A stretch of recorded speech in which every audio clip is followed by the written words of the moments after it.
Apa kabar? Kami datang dari Malaysia. Namaste. Καλησπέρα από την Ελλάδα. Καλησπέρα από την Ελλάδα. 你好，布达佩斯。Hai, 我们来自台湾。 Assalamualaikum. Και από την Ελλάδα. Halo. Ciao! Ciao. Sziasztok! Isten hozott Budapesten.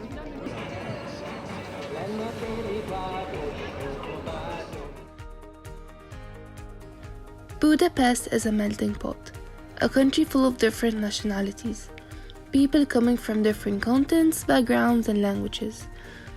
Very few Hungarians speak English, and the language itself seems extremely complex for non-native speaker. So it's easy to get lost at any point. But who said that the only way we can communicate with others is just a language? There are more ways of communication rather than just a language. Площадь.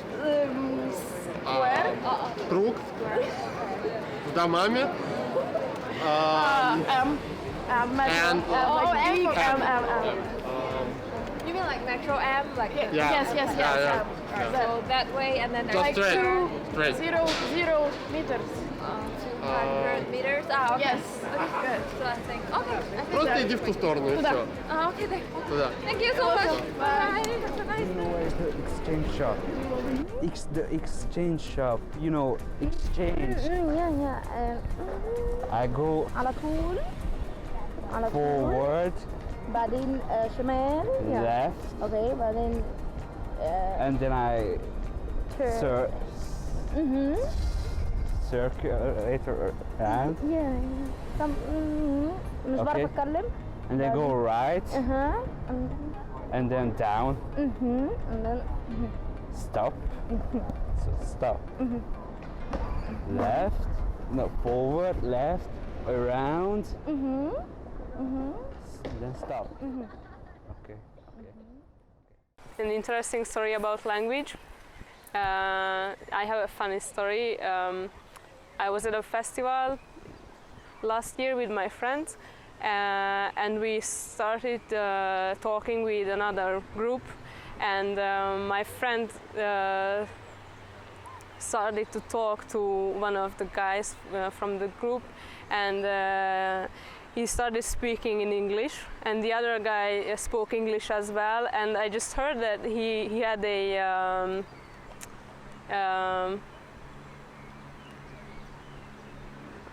accent, a Hungarian accent, and so I thought he may be Hungarian, and then they just found out that they were both Hungarians and spoke in English to each other, so it was quite funny.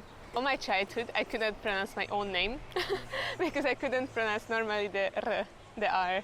Like in Hungarian, it's usually we roll the R, and I was always like, yeah, kind of somehow sneaking it away. What is your name? Reka. Oh, okay. Yeah, so it was a bit like, okay, damn. The Hungarians could always understand it, but the foreigners, they were like, what? Yeah, I have a lot too. Yeah. So when I went to Belgium, I started to learn Flemish, which is the local dialect of Dutch, which is pronounced a bit differently than Dutch, which is a lot of yeah, whatever. And somehow, by learning Flemish, I learned to pronounce the R, this sound, which was very funny because when speaking my own language, I somehow couldn't manage it.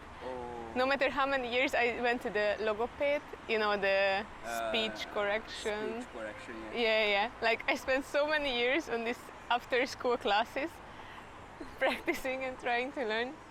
But eventually Flemish made the breakthrough, and after that, I managed. A couple of years ago, I was in Paris, and I didn't really speak English, no French back then. So at the reception, we asked a man, like, how can we get to the Eiffel Tower? And because we couldn't understand each other, we just explained it like, take the metro, you walk, and then woohoo. Just like their owners, dogs like to talk. They can communicate non-verbally through the use of body language, and secondarily through vocalizations.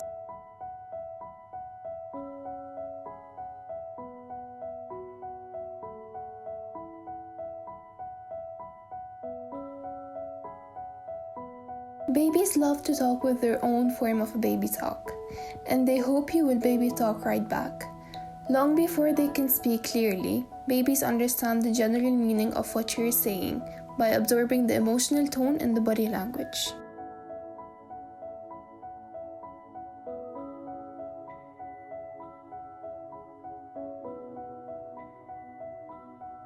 Hugging is the most beautiful form of communication.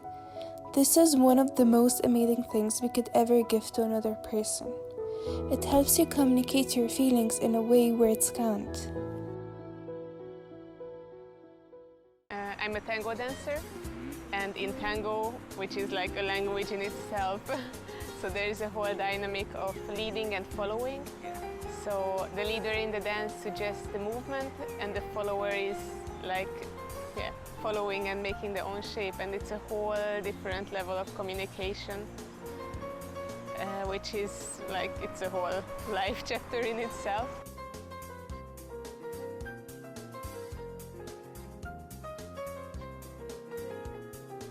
For example, when you invite someone to dance, you don't go like tap on the shoulder like, Nick, do you want to dance with me? But it happens with eye contact. So if I'm a woman, for example, I'm looking, or a follower, let's say, looking around and trying to catch the eye. And when you catch someone's eyes, you look into the eye, and you both want to dance, you do a little nod, and then you... Because as a designer, I can say that visual language is like extremely important. Because like our goal as designers to create something what everyone will understand without using any kind of language. It's based on the image, as well as body language, of course. Well, I'm actually a psychology student. Where? Karoli. And I just took my social psychology exam, and experts proved with experiments that people can learn others' intentions better from their body movements than from their actual words. So my answer is that with your body you can speak better than with your words.